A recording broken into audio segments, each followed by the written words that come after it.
Qu'est-ce que la divine liturgie? Quelles sont ses origines? Comment se déroule-t-elle? Si vous avez déjà participé à la divine liturgie, vous avez probablement été ébloui par la richesse des ornements liturgiques, la beauté des icônes, l'harmonie des chants s'élevant des chœurs, ou encore la bonne odeur de l'encens emplissant l'église. La divine liturgie est considérée comme transcendant le temps et le monde. Durant l'office, tous les croyants sont unis dans le royaume de Dieu avec les saints défunts et les anges célestes. Tous les actes de la liturgie sont symboliques, en ce sens qu'ils rendent manifeste une réalité invisible. La divine liturgie permet de revivre sacramentellement la vie du Christ. Ainsi, dans la divine liturgie, nous voyons le Christ naître, enseigner, faire des miracles, être crucifié, puis ressuscité. Par la divine liturgie, nous participons à la dernière scène. C'est l'office durant lequel le vin et le pain sont changés en saint don, c'est-à-dire le saint corps et le précieux sang du Christ.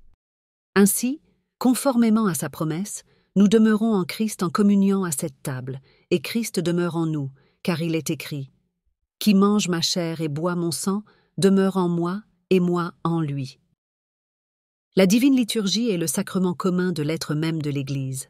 Elle est la manifestation sacramentelle de l'essence de l'Église comme communauté de Dieu au ciel et sur la terre.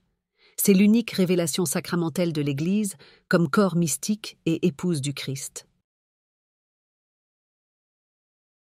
Revenons un peu sur les origines de la divine liturgie.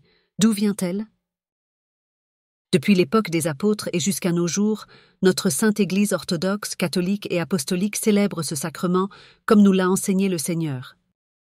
D'après la tradition, c'est l'apôtre Jacques, premier évêque de Jérusalem, qui a écrit la première divine liturgie.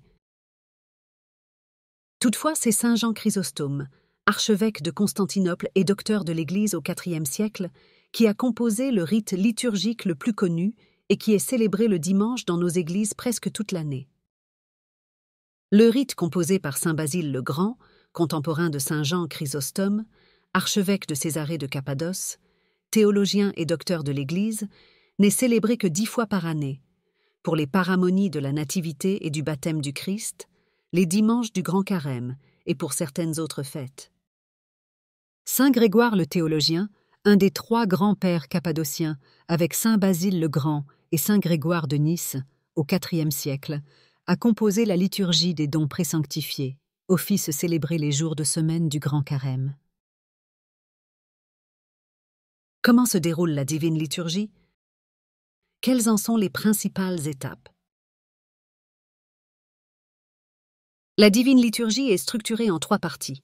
La proscomidie, la liturgie des catéchumènes et la liturgie des fidèles. Lors du rituel de la proscomidie, première partie de la divine liturgie, les portes royales sont fermées. À l'abri des regards, dans le sanctuaire, le prêtre prépare les offrandes, le pain liturgique, appelé prosphore, et le vin, que le prêtre mélange avec de l'eau en souvenir du sang et de l'eau qui ont coulé du côté transpercé du Sauveur sur la croix. Le prêtre célèbre le memento, qui est la prière pour les chrétiens orthodoxes vivants et morts dont les noms sont apportés à l'Église. Pendant ce temps, dans l'Église, on dit les offices de tierce et de sexte. La seconde partie de la divine liturgie est celle qui est visible aux yeux de l'Assemblée. Elle est appelée liturgie des catéchumènes, parce que c'est traditionnellement la seule partie du service auquel les catéchumènes peuvent assister. La liturgie des catéchumènes est aussi appelée liturgie de la parole. En effet, de même que la proscomidie correspondait à la vie initiale du Christ, à sa naissance, révélée seulement aux anges et à quelques hommes, de même la liturgie de la parole correspond à sa vie publique, parmi les hommes qu'il a catéchisés par la parole de vérité.